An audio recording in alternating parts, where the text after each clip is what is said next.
Hello everyone, কেমন আছে সবাই? আশা করি সবাই ভালো আছেন। আমিও ভালো আছি। তো আজকে আমার মেনুতে আছে সব ধরনের অনেক ধরনের ভাজা বড়া। তো এখানে আছে মিষ্টি কুমড়ো ভাজা, আলু ভাজা, তারপরে মাছ ভাজা, ডিম অমলেট আর মূলো দিয়ে ডাল আর পাঁপড়।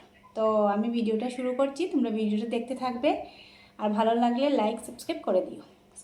Ready, start.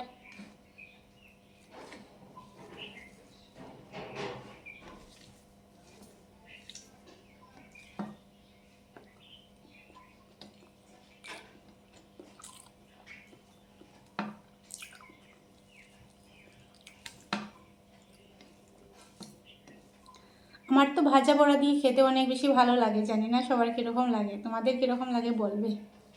আমার তো ভাজা বড়া হয়ে গেলে আর কিছু লাগে না।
মূলো দিয়ে ডাল খেতে কাদের কাদের ভালো লাগে বলবে কমেন্টে।